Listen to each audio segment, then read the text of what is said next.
administration's record. And on the note of this administration's record, I want to be clear about something. Kamala Harris co-owns the failures of the last 3.5 years, which include double-digit inflation, a historic border crisis, total chaos overseas, and the cover-up of Joe Biden's failing cognitive state. Look, it doesn't matter if it's Biden or Harris. In fact, it's even worse if it's Harris. Americans can't afford another 4 years of weak leadership and policy failures that have become the cornerstone of the Harris-Biden administration. And they know that Americans know that Harris has been part of it every step of the way.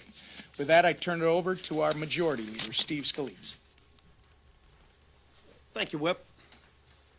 The Democrat Party proved last week that they have absolutely no respect for their own voters. They literally jettisoned throughout the votes of 14 million Democrats who went to the polls to select Joe Biden as their nominee and went behind closed doors where party bosses pulled the will of their voters and replaced Joe Biden with Kamala Harris.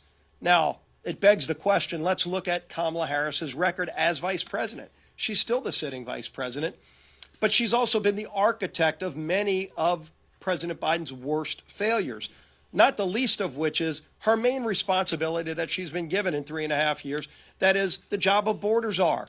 When President Biden tapped her to be the border czar, it took her months to even get out to the border. She said many times that the border is secure. Everybody in America knows that's a lie. In fact, it's the largest crisis in America, affecting every community throughout this country, with drugs, with opioids that are killing about 150 Americans every day, bringing in criminals to every community in America. And Kamala Harris has been responsible for this epic failure. In fact, she's called for open borders. What else has she called for? Good luck if she goes to Pennsylvania and talks about her energy policies where she wants to ban fracking. She has been against American energy her whole career, while allowing foreign countries like Russia and Iran to put billions of dollars into their pockets, selling their energy around the world, while crushing American energy and the jobs that go with it here at home. We all know what Kamala Harris did raising money for the Minnesota Freedom Fund when radicals were out protesting and ultimately getting arrested, attacking cops, doing other things. She's shown disdain over and over again, saying we need to rethink policing, embracing the defund police movement. That's Kamala Harris's record. She is far to the left of Joe Biden, and we know the failures of the Biden-Harris administration all too well. That's going to be a problem they're going to continue to have. They hold nobody accountable for their failures, and unfortunately, the American people are the ones who pay the price. We laid out a really strong alternative at our convention in Milwaukee. I was proud to be there with our other leaders here, and what we saw is an incredibly unified Republican Party with a clear and focused agenda. President Trump laid it out himself, as did all the other speakers, talking about what we will do to help those families who are struggling under the weight of this radical Biden-Harris administration that's led to record inflation, higher costs at the grocery store, at the gas station, discord all around the world. Kamala Harris couldn't even find the time to go greet Prime Minister Netanyahu yesterday when he arrived in the United States. And in fact, Vice President Harris is boycotting tomorrow's speech by Prime Minister Netanyahu. That's disgraceful. Why will she not come and show support for our greatest ally in the Middle East while they're at war from terrorist organizations funded by Iran? These are the kind of questions that they're going to have to answer. And finally, when you watched that hearing yesterday with Secret Service Director Cheadle, I think everybody in America knows she's not up to the job. And it's an important job. It's a job where the main mission is to protect presidents and former presidents in the United States with a zero-fail mission, as Mr. Langworthy talked about. And not only did she fail, but she actually lied to us and the American people multiple times just in the last 10 days. You know, we had been hearing for months that President Trump's team was denied additional Secret Service protection that they had asked for. And what did we hear from the Secret Service director? A vehement pushback. They said, no, that's not true. For days, they said it wasn't true. They didn't just ignore what we were saying. they actually said it wasn't true. And then the day before, Director Cheadle comes before the Oversight Committee where she has to testify at the threat of perjury. They all of a sudden leak out the truth. And that is that, yes, in fact, the Secret Service Director Cheadle did deny the Trump team additional Secret Service protection. Why did she lie to the American people and members of Congress for about a week about such an important detail? She talked about the inability to protect the roof where the shooter positioned himself. She said it was too high of a pitch. And then yesterday you had Carlos Jimenez, a colleague of ours, 70 years old, on the roof just walking around saying, look at this. This is not difficult to maneuver. She lied about that too. She has no credibility to the point where literally Republicans and Democrats are united calling on her to step down. This is not an entitlement position she has. She works for the American people, and she failed in her mission. Joe Biden needs to remove her if she doesn't have the self-respect to step down. And we're going to continue to push for that as well. Now I'd like to bring up the man who's leading our charge, and that is Speaker Mike Johnson. Thank you, Mr. Leader. Grateful to see all of you. The Republican Party is unified and energized after our convention. We're excited about this campaign because we have the answers to all the great challenges facing the country. And you've seen the momentum behind the Trump and Vance ticket and all of our party being excited to get out there and have this debate. This election will be about policies and not personalities. And we are delighted to line up the record of President Trump against the Biden-Harris record. It's very clear where we're going. So we're in unprecedented, very challenging times as a country because of the weak leadership out of the White House. And at this unprecedented moment, we have to be clear about exactly what happened here in the last 24 hours or so. Or 48 hours ago, just over 100 days before an election, Democrat Party bosses forced Joe Biden off the ballot. They invalidated the votes of more than 14 million Americans who went through the small d democratic process and chose their nominee for president. The self-proclaimed party of democracy can't claim to be that anymore because they just steamrolled democracy and made a decision in a back room. And one thing is clear. If Joe Biden is not fit to run for president, he is not fit to run the country. We're stating the obvious. We're stating what everybody is seeing with their own eyes. And it's a hard truth, but it's one that the country has to face. Right now, we're facing altogether increased threats around the globe because of this weakness. We're facing threats right here at home, and we're sending the world a dangerous message. America needs strong, resolute leadership at this perilous moment. Joe Biden is not providing that. Kamala Harris is incapable of providing that, and we need to get November 5 here as quickly as possible. I would say this, and I've hastened to remind our enemies around the world, our adversaries around the world, that regardless of the chaos surrounding this White House, I want our adversaries to be reminded that the United States Congress, the United States military, and the American people are fully prepared and committed to defend our interests both at home and abroad, and you should not mistake the drama surrounding Joe Biden as any sign of weakness or any moment of opportunity for you. Our country deserves better. I believe we'll get that after November 5th, and as I said, it can't happen soon enough. Regarding the Secret Service failures, we did have that hearing yesterday. It was outrageous and inexcusable what happened Saturday last, and I think Director Cheadle needs to go. I called for her resignation within days of the event, and when it became clear that she would not resign on her own, I called on President Biden to fire her. The buck should stop at the White House, and accountability begins at the top. I met with Director Cheadle before the oversight hearing yesterday morning in the back library, and I told her this is not personal, but this is serious business, and she needs to step aside. Since the evening of the shooting, I and all of our colleagues, all the Republicans and Democrats as well, have been demanding the answers, and they have not been forthcoming. The oversight hearing was a bust because she was unable or unwilling to provide the answers that the American people need. Although she says she's taking full responsibility, quote unquote, we know that that's clearly not true.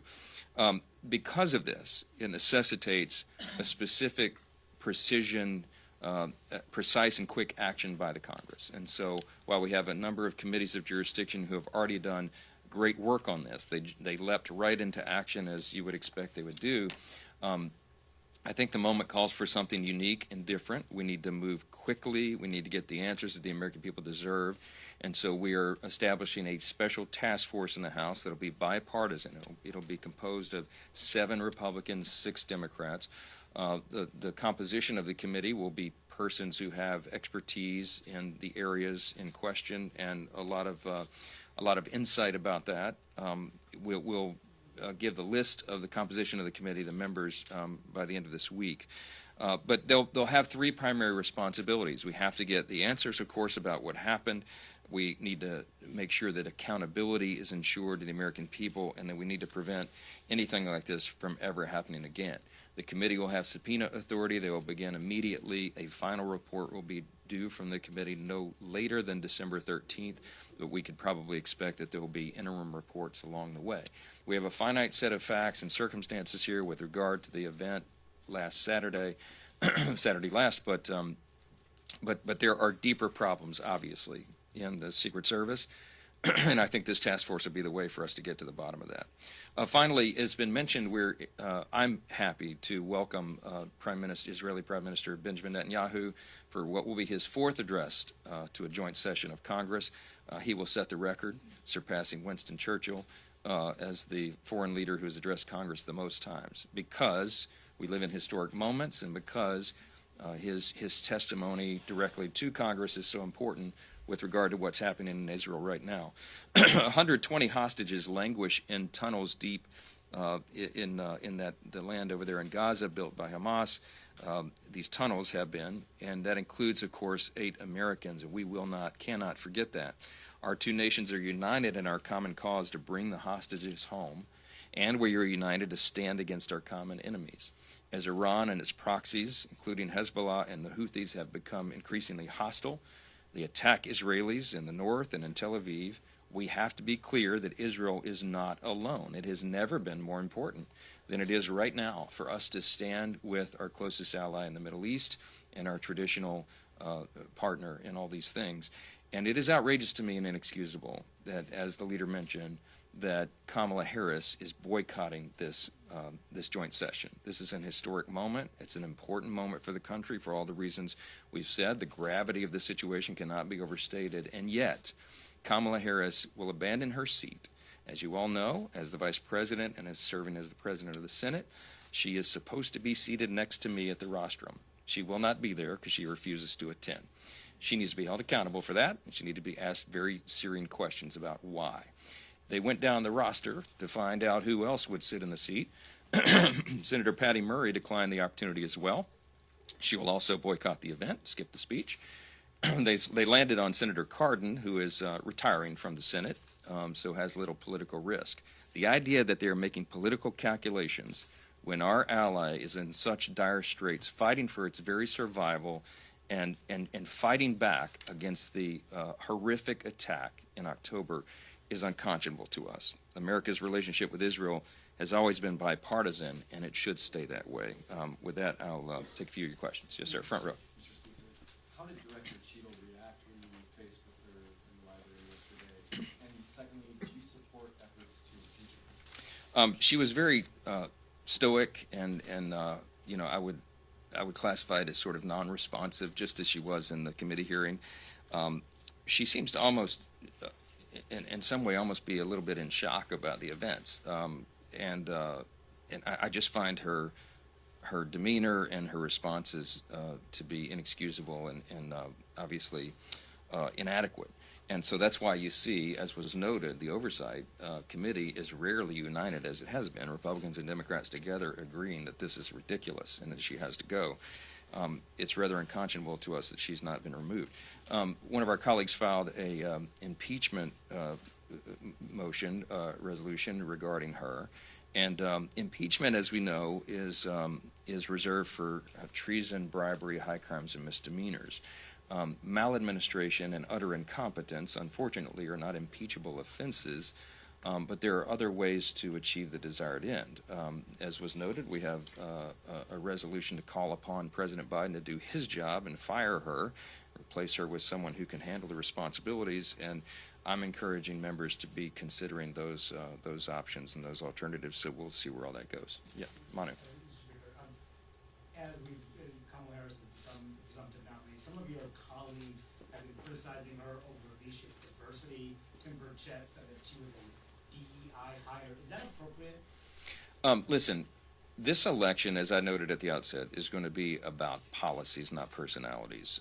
This is not personal with regard to Kamala Harris and her ethnicity or her gender. Have nothing to do with this whatsoever. This is about who can deliver for the American people and get us out of the mess that we're in. Every area of public policy is a disaster because the Biden-Harris administration made it that way.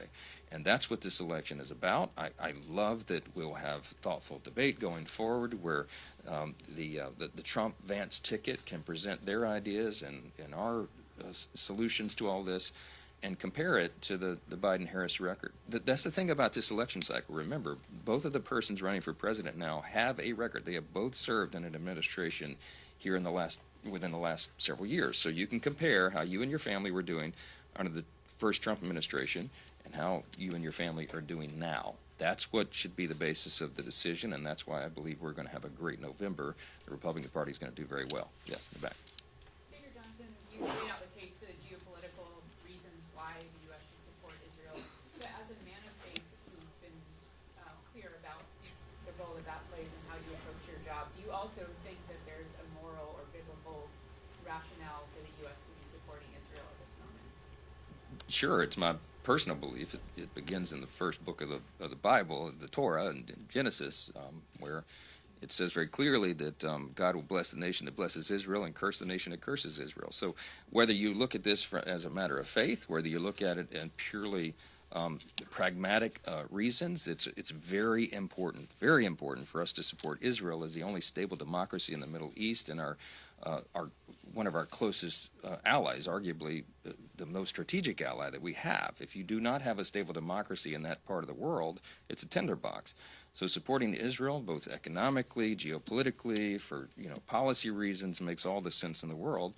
But for some of us, it goes even deeper than that because it is a matter of faith. So whatever the reason, there is no logical position that would, for any American to say that they would not support Israel, especially at this desperate time. Iran is close to having nuclear capability. If anybody missed that headline over the last couple of weeks, this is serious business, and we have to take it seriously. And the fact that the administration is not even willing to sit on the rostrum to support the time to us is just beyond the pale. Yes. When you talk about having Ben Cardin come over tomorrow to preside with you over that joint session, and the fact that Vice-President Harris has been evidently elevated to being the presumptive Democratic nominee, but talk about the image that sends, especially, and maybe you have a question, and I'd like to hear you on this, what her ability to lead, if she were to be elected president on the national stage, when she's not willing, whether it be scheduling issues or political differences, but to meet with the Prime Minister of Israel on that national stage tomorrow. I mean, these are very important questions, Chad, and I don't have the answers, but I'll be asking them, and I hope that the press corps will be asking them as well. Madam Vice President, you say you want to be the leader of the free world, and yet you can't bring yourself to sit behind our most important and strategic ally in this moment. That is not a good look for you. It's not a good look for America, and it's not a good look for her party that she aims to lead. So I think those are very important questions. I don't have the answers to those questions. Kamala Harris needs to provide them. How can she be expected to be viewed as the leader if she can't fulfill this basic responsibility? This is her duty. It is your duty as the Vice President and the acting President of the Senate to sit in that rostrum and host a foreign leader for their joint session, their address to a joint session. I'm not sure. I haven't checked the history books, but this may be an unprecedented event for the Vice President to decline that responsibility. I just think it's outrageous. Scott in the back. Thank you, Mr. Speaker. As you correctly noted, the last 48 hours have completely upended the political landscape. Having Kamala Harris at the top of the ticket rather than Joe Biden, how does that change your political calculus or strategy as you're looking to protect your House majority? It doesn't change it at all because she is the co-owner, co-author, co-conspirator in all the policies that got us into the mess. I just made a list when I was sitting in the back this morning crises owned by Kamala Harris, co-owned, the border crisis, the inflation crisis, the crime crisis, everything happening with the economy, our national security, weakness on the world stage. She is a equal partner in all of that. So she can't run from it. She has to run on it. And we will ensure that the American people know the facts. There's no way to dress this up. Kamala Harris has a long record in public service, and she cannot point to a single thing.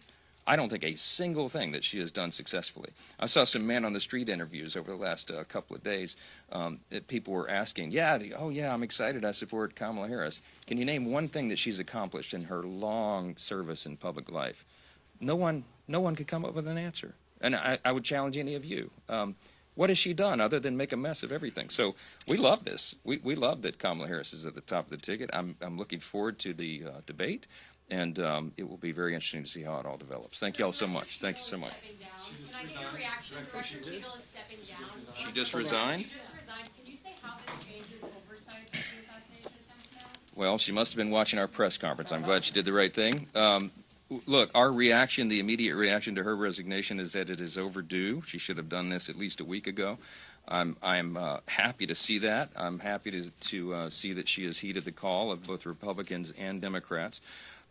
Now we have to pick up the pieces. We have to rebuild the American people's faith and trust in the Secret Service as an agency. It has an incredibly important responsibility in protecting presidents, former presidents, and other officials in the executive branch, and we've got a lot of work to do.